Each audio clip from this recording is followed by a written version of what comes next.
Rob Palmer. Watson. Boney slips unnoticed through the Leeds backline, and he forces a good save from Martin as well.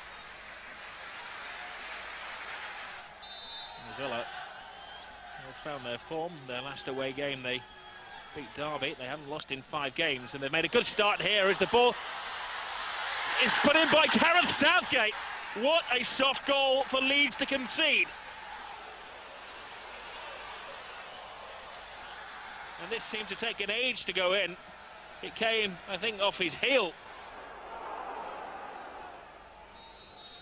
Aston Villa kick off the second half with words of wisdom from John Gregory. Has to be noted how well they've played since he's been banished to the stands, but Leeds comes bouncing straight back. Oh, what a goal from Harry Kewell! That was sensational! 15 seconds into the second half, he scores an absolute screamer. Kewell having a ball. Now Smith, chance for a second! Oh, that was an important save by David James. Merson delivers. There's Southgate again! Oh, and he scored again! Unbelievable!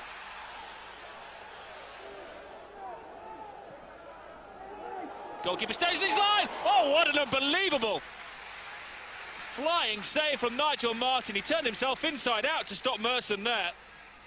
Merson hasn't given up on trying to score. Now Carboni loses his footing, and Boateng! And another cracking save from Nigel Martin. The senior citizen of the Leeds team is giving them a chance. He made 2 world-class saves then. First clawing the ball out of the air as Merson was lurking, and then bravely from point-blank range stopping George Boateng. Well, Gareth, the goal of the game was the Leeds goal, but you scored 2. It must be the most memorable game of your career as a scorer. I got 2 for Palace against Villa actually once, so they're possibly 2 of the worst goals you're likely to see all season, though. He's known as the ornament. He goes up for every corner, every free kick, never even touches the ball, you know. So I was pleased for him today because he keeps going up there every week and trying. And we keep telling him he might as well stand back on the halfway line and stop wasting his energy. But he's come up with 2 today. I don't expect to see any more from him this year. We gave 2 poor set play away. For Gareth Southgate scoring 2 goals. That was disappointing.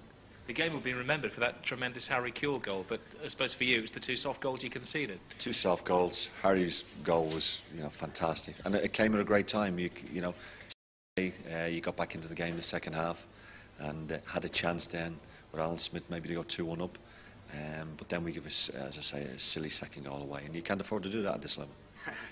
Well, the players really have turned things around in the way that they've gone about their jobs.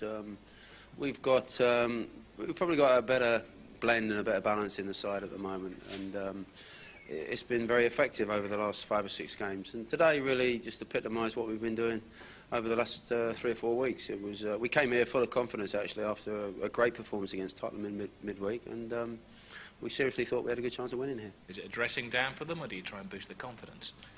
Well, you have to say a few things, but then you got to remember that you had your complete midfield 4 out missing there today, and McPhail and Batty and Hopkin and Bowyer, and you got Redebi out at the back. So everybody's trying to do the best, but you've got to, at the end of the day, look at the overall picture, and no matter how big of a squad, even Manchester United, that decimation, particularly in midfield, where it's such an important part of your play, it's hard to cope with. You mentioned Manchester United. The papers were picking up on you breaking your modest barrier before the game. I don't know where the papers get that type of thing. They love to run with fantasy and recreate things, and Man United are the yardstick for everybody. And as I say, many times you can't help what the papers say, because most of the time you don't say anything, but they will say what they want to say. They want to create fantasy in ways, and that would be a fantasy game at the end of the season. But it won't be if that's the way we play today. Yeah, well, the superstitious amongst us will point to match number 13.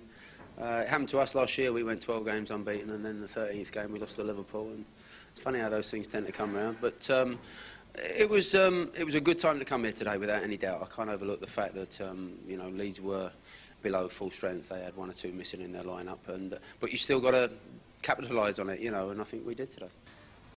motivation, as I've always said, is to try and do our best. And people say to me, where will you finish? I don't know where we'll finish. We'll try and finish at the top, if not the second, if not the third, or whatever. That's what we try and do our best. Talk about Leeds and that Harry Kewell goal in a moment, but what of Villa? Are they back? Well, they've certainly done remarkably well. I think when Dean Dublin dropped out the side, an awful lot of people wondered where the goals would come from. The front two haven't really scored goals in any quantity since then, but what they have done, they've had other players, Richard, chip in.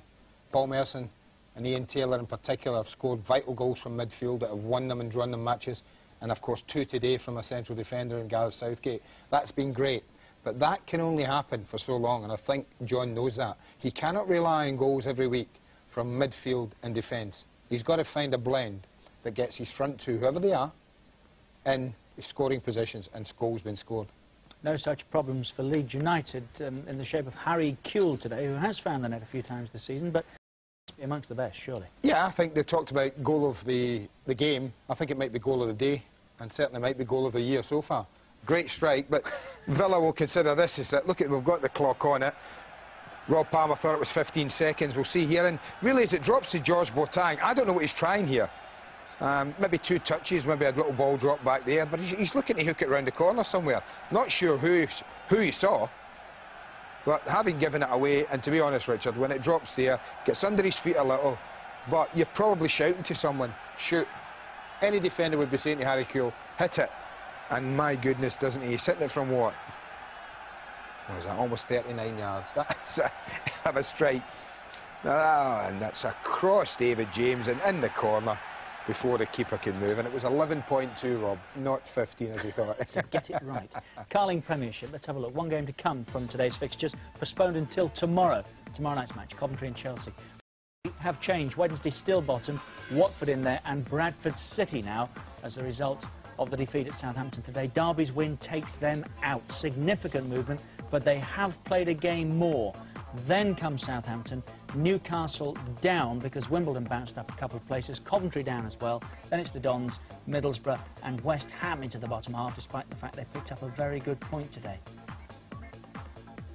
Villa up into 10th. No change at all after that. Everton, Leicester, who finished 2-2 at Goodison today. Chelsea, as I said, play tomorrow. Spurs beat Liverpool and closed the gap. Then comes Sunderland, who lost. Arsenal, who only got their point. Manchester United got 2 games in hand, Andy, tucked in beautifully there in second place. A point behind the leaders, Leeds United. It's a testing time of the year, isn't it? It is a very testing time of the year, Richard. There's no doubt. Teams are halfway through. People expect 1 or 2 teams to have a dip in form. People expect others to forge.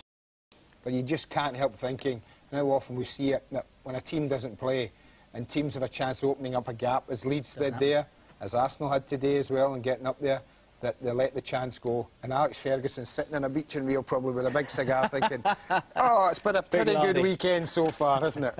Tomorrow night, Chelsea, if they win at Highfield Road, will find themselves back in it. They're at Highfield Road tomorrow. Coventry, Chelsea, 7 o'clock start. We'll see you then. From all of us, it's goodbye.